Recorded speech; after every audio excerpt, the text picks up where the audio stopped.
Bibles, you can turn to the book of Joshua, chapter 4. We're going to continue in the series entitled Memorial Stones. I am telling the story of our church and our fellowship, where we came from, and we're learning lessons about why we do what we do, the way that we do things. And this is called Memorial Stones. The title is based on this verse. We're going to read Joshua 4 through 7.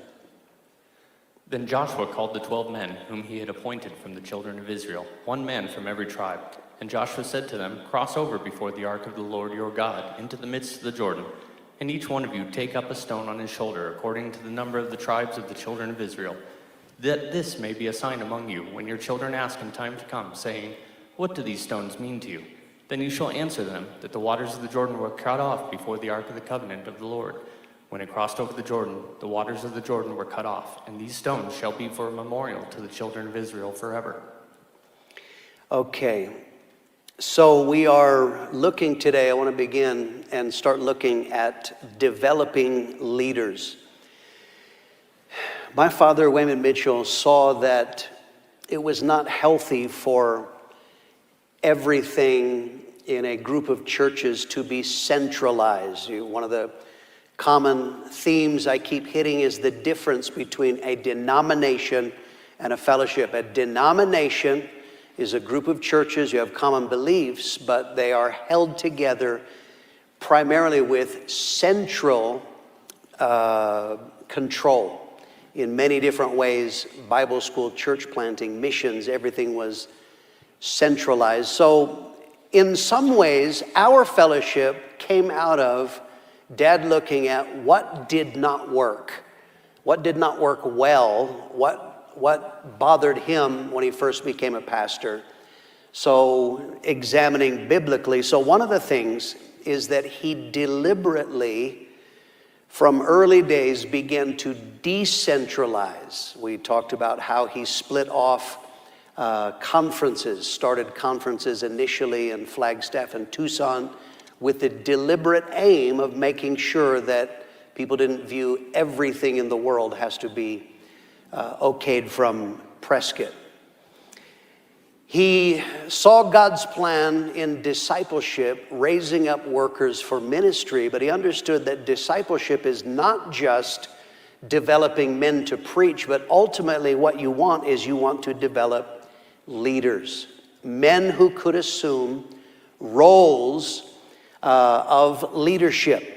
And so in the late 70s, Dad started gathering some men in some meetings. These are men that he saw in them leadership potential. Started meeting with them once a year, would meet in Phoenix before the Winter Bible Conference in January. And we call these, we do this to this day, these are called leadership meetings. And primarily, he obviously chose them, but they were primarily church planters, partly because someone who's planting churches has the vision. You can't be selfish and be a church planter. You're wanting to send and give out.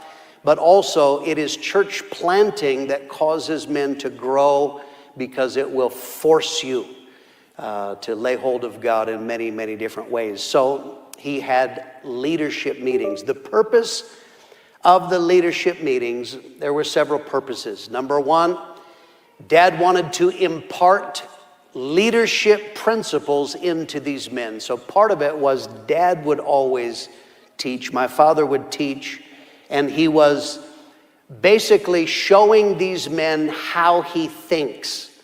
That is a very important part of leadership and pastoring, is how the man, not only he speaks, but how does he think? How does he look at life? And he was trying to put that into men.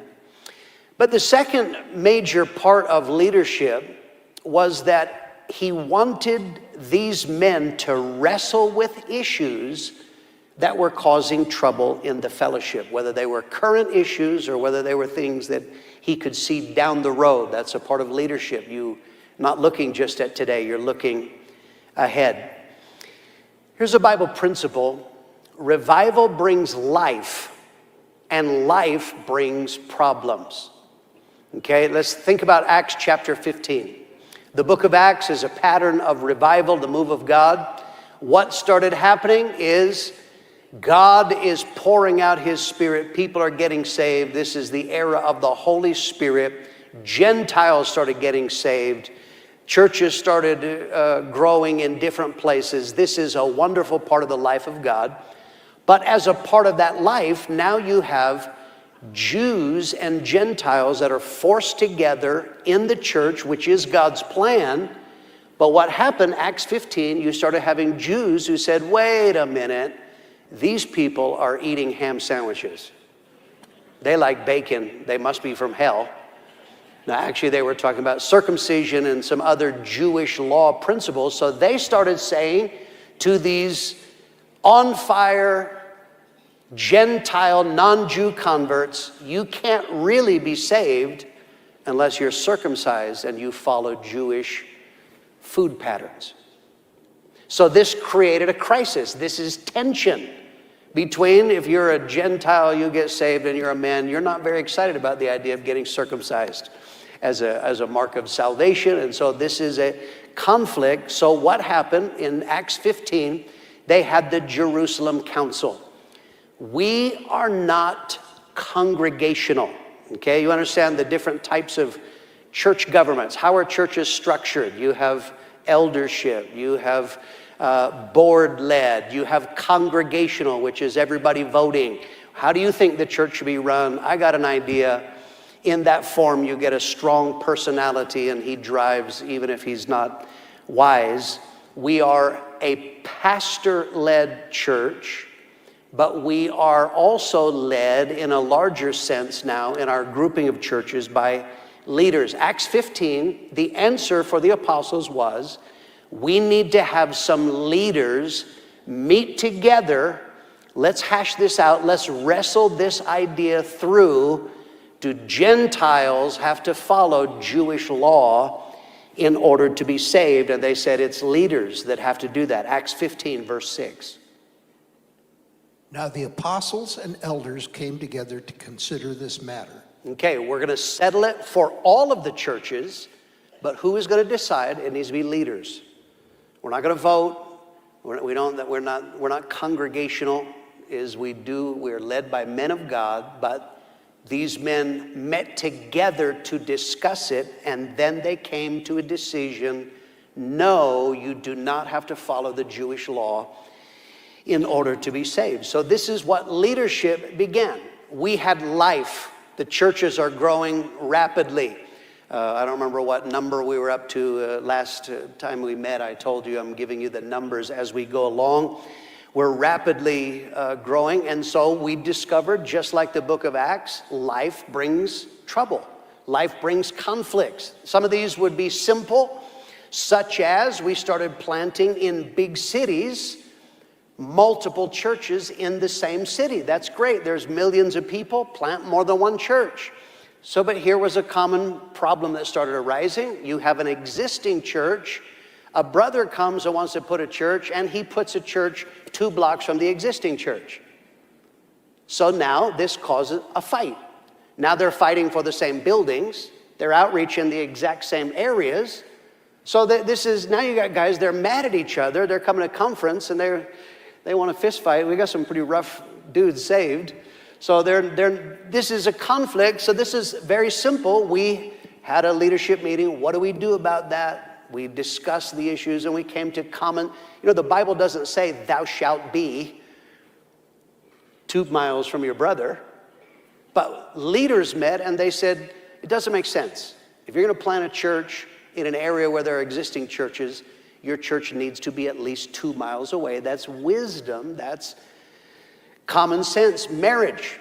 This is a very simple one in early days. Is now we had multiple churches, so conference. Remember, we have church Bible conference and dating service. There are people, that's how they view conferences. They come together to get a wife, to get a husband. So we started having ladies from one church, men from another church, they get married. And so this was a simple problem, is you'd had a great disciple. He is on the path to preaching, but he met a girl from another church, and that pastor was saying, yeah, come, this great disciple, you need to move here. If you want to marry this girl, move to my church. And so in some cases that would disrupt the program. So again, this is a conflict that's not going to work. So leadership, what do we do about this? We came to conclusions. Very simple. The Bible doesn't say this, thou shalt, but this is common sense. In our fellowship, you marry from different churches. Where is the wedding held? In the girls' church. Where do you live after the wedding? The guys' church. That was common sense. And once we established that, then that did. We met about pastoral moral violations. What happens when a pastor sins? What do you do with him? Do we be like the Catholic Church and move them on to another parish?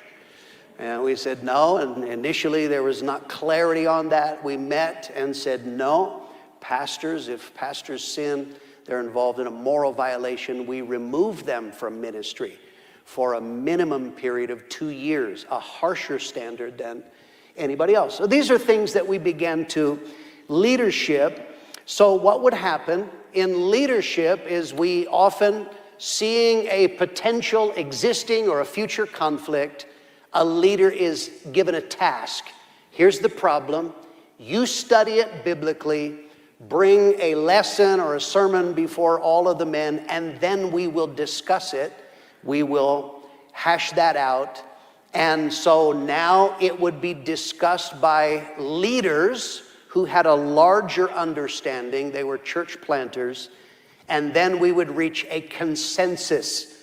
This is what we're going to do.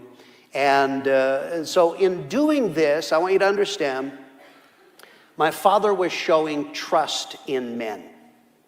Okay, he was deliberately widening the decision-making base. My father did not want to be the Pope. Okay, he did not want everything to be Prescott and you had to consult him. So he deliberately involved other men, making them wrestle, getting their wisdom. And so one of the things that happened, leadership expanded the ability to deal with problems. Because now you had leaders in areas, in different parts of Arizona, New Mexico, Colorado, wherever we were planting churches.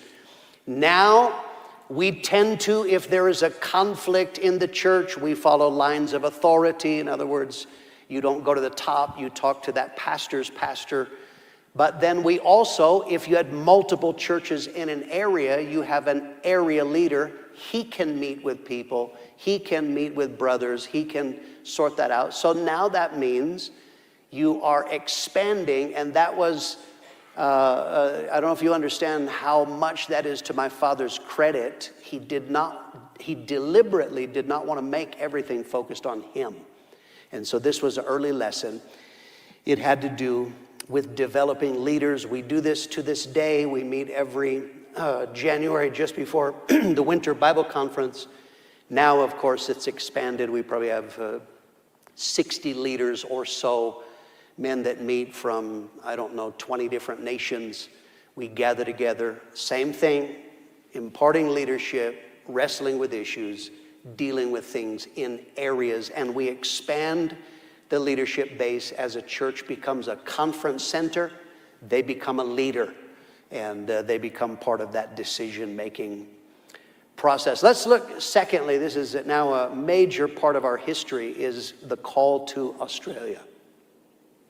We planted the first church in 1978 in Perth, West Australia. I just alluded last lesson.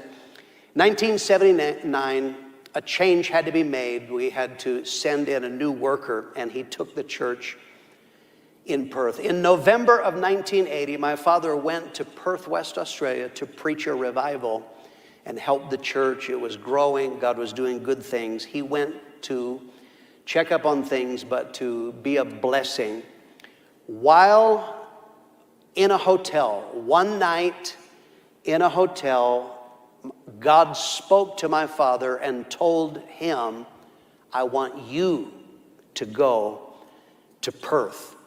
Because at this time, God reminded my father he had received various words and prophecies in the past about his ministry. I have a picture. Remember, I'm showing you photos of my dad's Bible. This is one. And you see here a word that he had been given in 1978. Depart, I will send you to the Gentiles. God spoke that to him back then. He didn't know what that would be, but this was something he had also received from other people. My father had a relationship with God. God was preparing him. You are supposed to go. Australia had incredible potential. Of course, it still does, but my father looking at Australia, Australia is a melting pot. It is unbelievable. People from other nations. When I last pastored in Australia, I left in 1997, the city of Melbourne, the area of Footscray. At that time, I counted, we had 35 different nationalities. And I'm not talking about, I have 1/16 Cherokee blood. I am talking about people direct from other nations, an incredible melting pot of people, of course, who now have access to their home nation. Australia, secondly, had a strong economy, very, very strong economy, and this meant that there would be money to plant churches and there would be money for world evangelism eventually. The man who was pastoring at that time in Perth, my father saw real potential in him. He hadn't, as far as I know, he had planted a total of one church at that time. That was in Australia. But nonetheless, he was a good preacher, so Dad saw potential in him. And after God spoke to him on that trip, he talked to this man, and they arranged to swap churches. That man would take the church in Prescott. Dad would go and take the church in Perth. And so a number of other words, these are from my father's Bible. The abundance of the sea shall be converted unto thee. The forces of the Gentiles shall come to you. And you'll see here, he wrote Australian Thrust. God spoke that November of 1980. It was when God told him to go. He began to speak to him about what God was going to do in Australia. Next text from the Bible, you see here, verse 5, the sons of the alien be your plowmen and your vine dressers. And the note that he wrote under there, the Potter's House, Asian Ministry, November of 1980. The meaning of that is Australia's on the doorstep of Asia. And my father felt that the Australian churches could make major impact in Asia. They could reach Asia from there. And so in January of 1981, by this time now we're planting churches, we're planting international churches, but on a Friday night, he had the Foursquare supervisor, John Holland, came and announced that going into Perth, West Australia was Wayman and Nelda Mitchell. And you have to understand how this rocked people, rocked their world. We have the newspaper. This is the Prescott Courier. And here, Foursquare minister moves. And that article tells about that my parents were moving to Australia. This was very powerful. It rocked people in different ways, but one of the ways it rocked people was he wasn't just talking about world evangelism. He wasn't just saying, you need to go. He was doing it. My father believed in it. And Dad, from the earliest days of salvation, he loved missions. He loved world evangelism. They had missionaries that would come and speak in his home church in Phoenix, Arizona. He would talk to them. There was something in his heart that he loved that. He was stirred by T.L. Osborne, Miracle Crusade footage from overseas. My father wanted to be a part of that. Of course, through discipleship, he started doing that by sending, but now, here, January of 1981, he announced he was going to be going. They weren't going to leave for 5 months. They had to get their visas, and then I had to finish school for the year.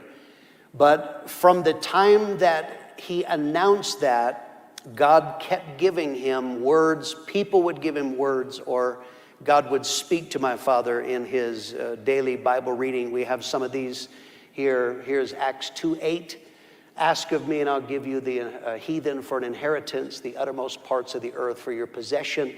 And the note that he writes under that is Australia. God spoke that in March 20, 1981. They announced in January he's not going to leave till June, but God is speaking to him of what he was going to do in Australia. Next picture from his Bible, and this is in the far right. To the isles afar off that have not heard my fame or seen my glory, you shall declare my glory among the Gentiles. And he very much felt that this was speaking about Australia, numbers of islands that Australia would make impact from there.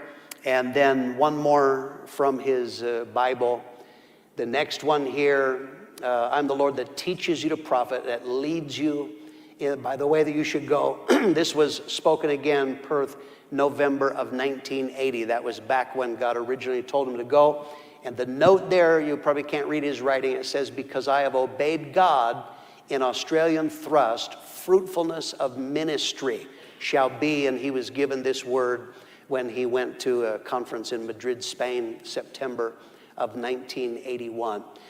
So this was very crucial. Everything changed in my parents' life and ministry. I now have to tell you the personal dimension, of course, because in later times I am a part of the history. So I got to tell you how this played out in my life. My parents actually originally, before it was announced in conference, they told me one afternoon that they were moving to Perth. And they gave me a choice whether you don't have to come. Do you want to come? You can. You don't have to come. Partly my parents knew this. I was saved. I had left my sin. I still had rebellion in there. And so my father was wise. He knew that if he forced me to come, I was a minor. I was 16 years old at that time. I probably would have resented it. And originally my instinct was no way. I only had 4 months of high school left. I had taken extra classes. I had no interest in moving to a new nation, trying to fit in a new culture and finish high school. So I said, I do not want to go. And so my father made a plan, made it possible for me to be able to stay. At that time, as I have mentioned in sermons, from the time I was a little kid, I was 5 years old when we came to Prescott. People started getting saved and they started asking me, are you going to be a preacher like your daddy? And the answer was absolutely not. I did not want to. When I got saved, I really did leave sin, but my plans in life did not involve preaching the gospel. My plans were very self-focused. I loved cars. That's what I loved. That was my future, what I saw for and I blame Jerry Solberg for this, by the way. When I got saved, I had a foolish friend named Jerry Solberg who taught me to drive in a Corvette. So that shows you how foolish he was. But nonetheless, my future was going to be cars. I intended on working on cars and selling cars. And basically, that's all I saw. It was going to be cars, and that was going to be my life. Now, here's a lesson I want to give you. It has to do with God's involvement in our lives to bring about his will. I've talked about my father, things that happened to my parents to bring them into God's will. I was resistant to the idea of preaching the gospel. As I said, I love cars. I have a picture. My first car was a 1969 Pontiac GTO. This is not the exact model. This is slightly different, but that was my car. It was a 400 small block Hurst 4-speed, hydraulic headlights. That was my idol, and I loved and worshiped that daily. My parents, why do you have to wash it every day? Because I was worshiping, that's why. So that was my car. I love fast cars. I'm going to work on cars. I went to Phoenix. Louis Polino and I went to Phoenix. We were coming back, and I decided to see how fast would my car go. The speedometer went up to 100. I went past 100, past the brake light. I was around to 0 again when the engine blew up. And so I blew it up. At that time, I didn't have a job, so I had no money to fix this. So at that time, my parents said, we're going to move. I said, no way. But because I had no money to fix the car, I was kind of stuck. He said, why don't you come for a holiday? Why don't you come for a vacation, just have a look at Australia? If I still had that car in working order, I probably would not have gone. That car probably would have been the tipping point of saying, nope, I'm not leaving Baal there. I'm not leaving my idol here. So I wonder in the wisdom of God, you know, it was my youth and stupidity. I wonder if an angel said, go faster. To help me, because I am telling you, the fact that I blew that car up changed my life. Absolutely changed my life. So in June of 1981, finished school in May, in June of 1981, we moved to Perth, West Australia. I have some pictures of us in Australia here. Next photo, here we are in Australia. I used to have hair. I want you to know that. And I know you're jealous of my legs. Lisa married me for my legs and my money.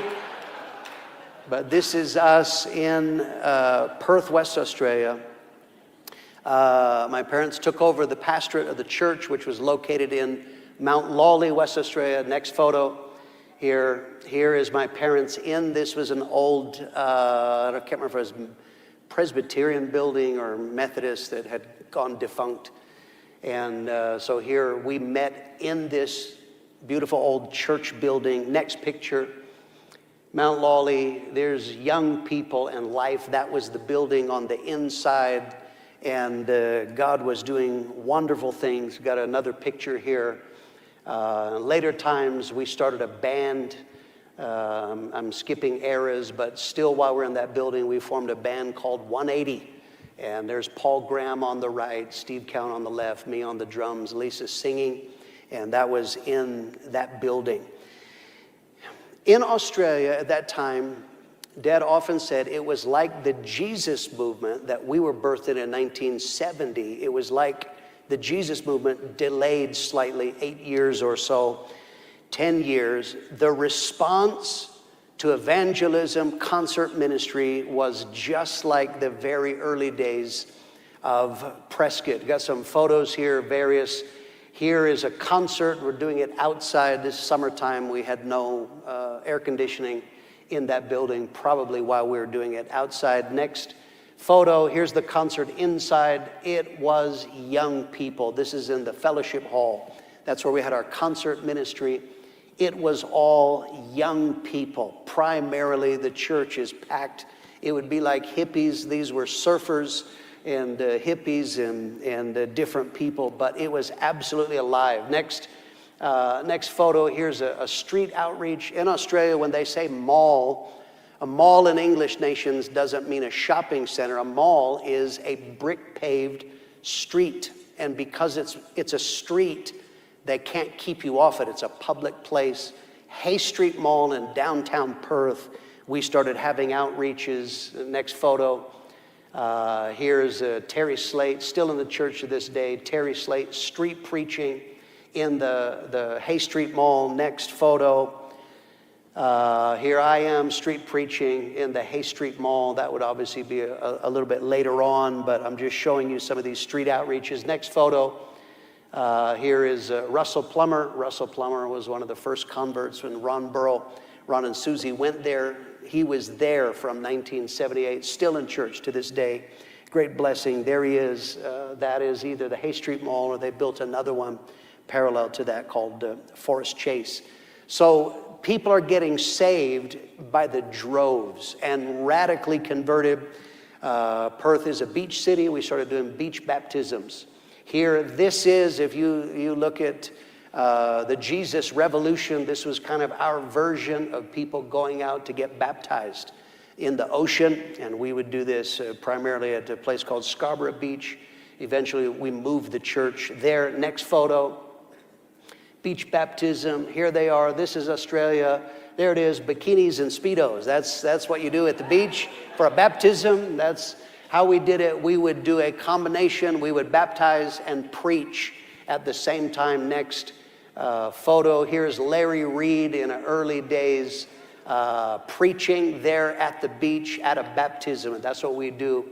Next photo, here is us there. There's a young Steve Zapata. And there we are at a baptism. So God was doing something absolutely incredible. My reference points, when I first came here in 2004 and someone said, oh, the concert was good. And I said, why? The night before we hadn't had any visitors. I said, based on what? Hot licks on the guitar? In my reference points from Perth, people would get saved and they would get powerfully saved. It was not uncommon by the next Saturday at the concert, they would be giving their testimony.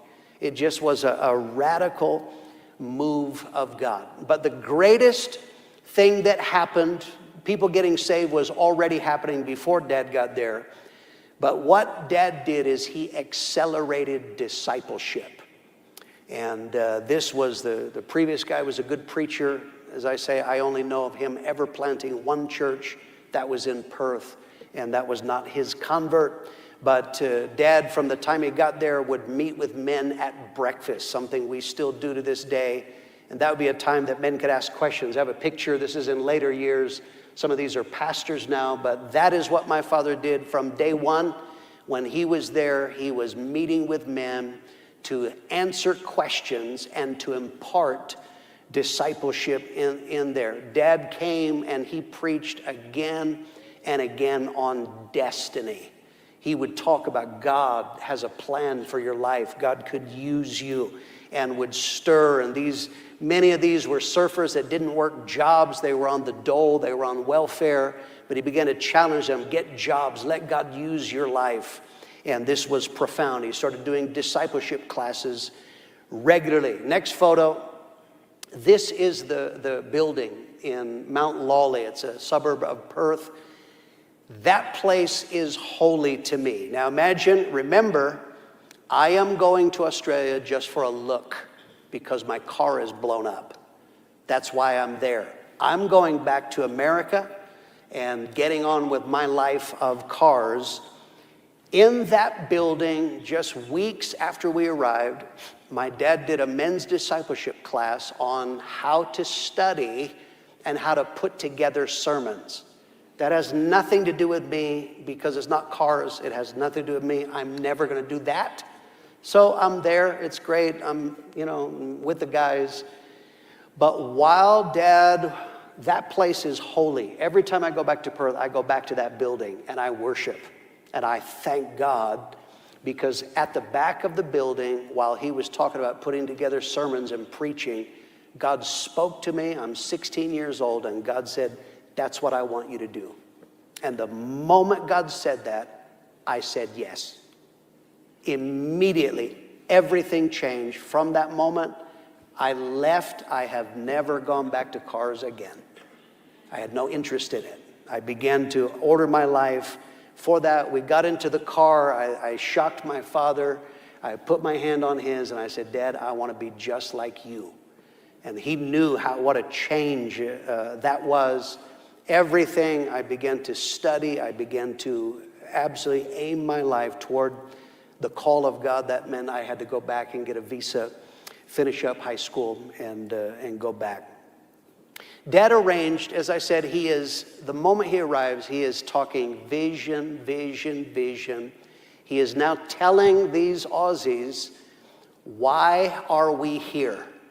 And he began telling them, he arranged to have what he called a vision luncheon. Fed everybody chicken. We met at the Maylands tennis club. They had a hall you could rent.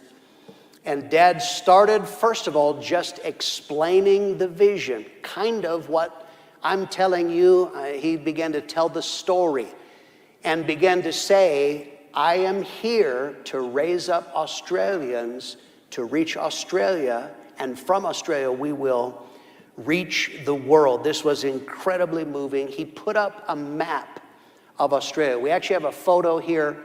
This is very grainy because it's not a photograph. I actually pulled this from a video. I don't have access to the photo. That map, after explaining, here's the map of Australia, and he said, now vision, the people have to buy in. So he said to the people, these are now Aussies, where do you want to see churches planted in Australia? Now you have to imagine from me, I've been there only weeks. I've only been to one airport on the way to Perth, and I've been in Perth. I don't know any of these places, and many of the Aussie names are strange anyway, and to American ears, but they began to talk about these cities. Something started to happen to me as they're talking about cities that I have no idea where they are. God began to do something in me. Could it be that one of the cities on that map of Australia God would have for me? Maybe God would want me to go there. And that is exactly what eventually happened. Lisa and I went to a place called Launceston in the island of Tasmania. Kind of a humorous note, you know, in cultures, you always have between cultures, there are words that are bad in one place, they're not bad in another place. Kind of humorous. We've only been there a few weeks. Where would you like to see a church? One of those words that's not bad to Aussies is the word hell. And so where do you want to see? A lady lifted her hand. She said, we need to plant a church in Kalgoorlie because there's a hell of a lot of miners there. Hell of a lot of sinners there are in Kalgoorlie. And Dad was like, okay, all right. And he dutifully made a mark on the map of Kalgoorlie. And sure enough, we did send a church there ultimately to Kalgoorlie. The moment Dad came, 81, he had the first conference in February of 82. He is there to plant churches. He didn't waste time. He had only been there from June to February, 8 months. And we had the very first conference in February of 1982. Got a picture. Here is the stage. It was so packed, people had to sit. That's back the old choir in the Presbyterian church. This is jam-packed. Harold Warner came. He was one of the speakers in the first conference that we did. That's me leaning over, talking during church in the back row, like you're not supposed to do, but I was doing that. But this is here. Next photo is, here is Dad. There's the people behind Dad worshiping, and that is in the first conference. Next photo. Here is a picture of the crowd. Now God is saving people. The church is growing rapidly. He invited numbers of the other Foursquare pastors because we were a part of Foursquare there, and they came. So here's the crowd that is there, and you see Dad there on the front row in his safari suit. That was very Australian at the time. Then the next photo is on the Friday night. This is, I'm pulling this from an old issue of the Trumpet. Is now, Daddy's been there 8 months, and he planted 2 churches. Is the Carvels and the Trotts. The Trotts went to Port Hedland, if I remember right. The Carvels went to either Adelaide or Collie, I don't remember, but one of the two. And so now the die was set. People began to see. Remember, they had never seen a conference. The first church that was planted, they didn't have a conference. They just announced it one service. So now they're seeing the pattern of what you see. 5 days, 5 nights, 4 morning seminar days, and then on Friday night, here is the first of the churches that Dad planted. Next photo. In the next, here are the workers at the end. They laid hands on all of the pastors that were existing. Numbers of those were Foursquare, and then we had a total of 3 that were planted from us. The next conference, here's the next photo. Here's Nigel and Yvonne Davies. Nigel was the best man in my wedding. They were sent to Busselton. And so now the die is set, conferences and planting churches. And so that is the will of God. And so this was something that my father had the ability to impart vision. People wanted, when they heard him preach about vision and what there was something in them, they said, I want to be a part of that. And they saw that Australians could reach Australia And from that time, church planting began to take off. God was doing a powerful thing. And then we'll come back to Australia later. Final section I want to talk about today, staying the course. This is a profound lesson that we have to learn to this day. As I said, Dad put a man in Prescott because he saw potential in him. He had only planted one church. He had pioneered, did okay, but he was a good preacher, and Dad saw potential. That's my father. He's always looking beyond what you are right now. My father always is looking at what you can be. And so he gave this man the opportunity of a lifetime. This man came and took over the pastorate of the Prescott Church. And of course, because of being the pastor of Prescott, that meant you're going to have influence in our rapidly growing fellowship. By this time, the pattern had been set. It was my father who wrestled through, what is God wanting us to do? What should a church be? But by 1981, the pattern was set. We were no longer, we knew. It is to this day, you see what is the motto, the slogan of our church, of our fellowship. It is evangelism, it is discipleship, church planting, and world evangelism. That is what we are. It was set. So this is a Bible pattern. It has to do with that principle of pattern. Hebrews 8, verse 5. Who served the copy in the shadow of the heavenly things, as Moses was divinely instructed when he was about to make the tabernacle. For he said, see that you make all things according to the pattern shown you on the mountain. Okay, pattern, template, blueprint. Moses, I want you to build a tabernacle. What should it be like? I showed you the pattern. All you have to do is follow the pattern. The man took over this church. All he had to do was just keep doing what you saw, just keep doing what you were taught, just keep doing what has been proven it works. God is now impacting. The church is flourishing. The fellowship is flourishing. We're reaching the world. Just do that. But he didn't do that. He was smarter than Pastor Mitchell. As many men have felt through the years, from the time that he arrived here in Prescott, he started changing things. He was going to do things better. Immediately, he lessened outreach and started changing some of the outreach focus. He took over the leadership of Prescott. Another man took over at the exact same time, took over the leadership of the conference church in Flagstaff. Both of these men, they became enamored with the church growth movement. And you have to understand how this is dumb as a box of rocks. In those days, you couldn't even watch a video. You couldn't even go to a website and see. They read a book and they saw a couple of articles in a magazine. And so they proposed to change the fellowship from what was proven. Let's follow these guys that I don't even know who they are. And we're now going to do things like they say because I read it in a book. Do you understand how dumb that is? But this is the problem. He began to change.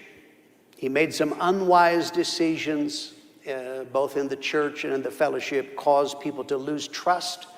And so what began to happen, my father began to hear that there were rumblings of trouble in the Prescott church and among pastors in the fellowship, that the end result is ultimately you can have a split, or you can lose the work of God in the church or in the fellowship.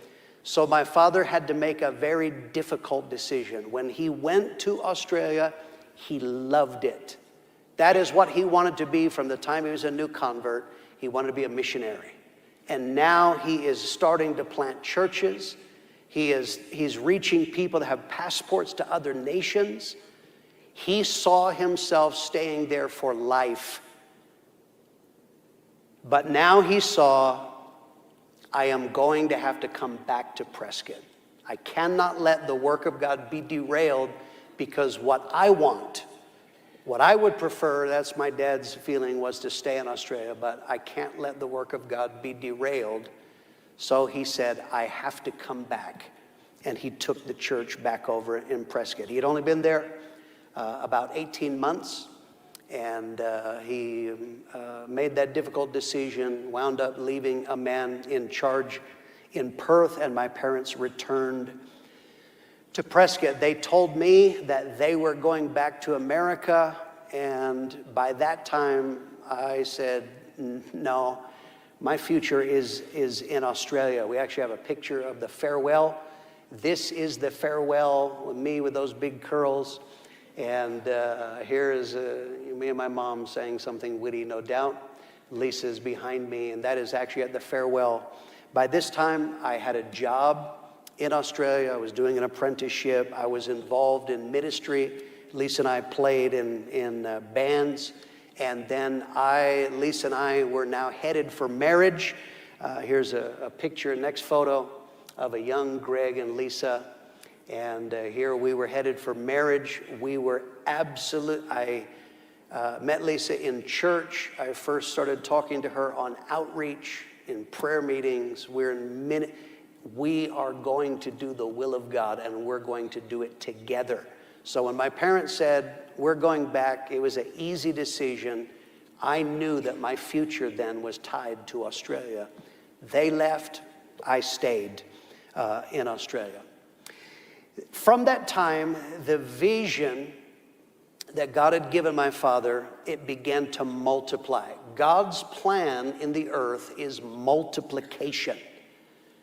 It is not just getting people saved, training them for ministry, or even just planting churches. It is that churches plant churches that plant churches. And now you have a multiplying power. Genesis 9, verse 7.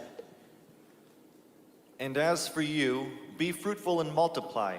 Bring forth abundantly in the earth and multiply in it. Okay, this is God speaking to Noah. His plan from the beginning is multiply. If one church is doing right, getting people saved, making disciples, and planting churches, that's not enough. You can't reach the world. But if you plant a church that they're getting people saved, they're making disciples, and they're planting churches, meanwhile, the original church is planting churches, they plant churches, and they're getting people saved, making disciples, and planting churches. Now you have a multiplying power. Now this is exactly what happened is in our fellowship. Now we had multiple churches planting churches, and those churches started planting churches. We have up on the screen. Now we get up to 1983. By 1983, this is only 10 years after we started planting the first church in Wickenburg. By now there were 165 churches planted. And so the work of God is multiplying.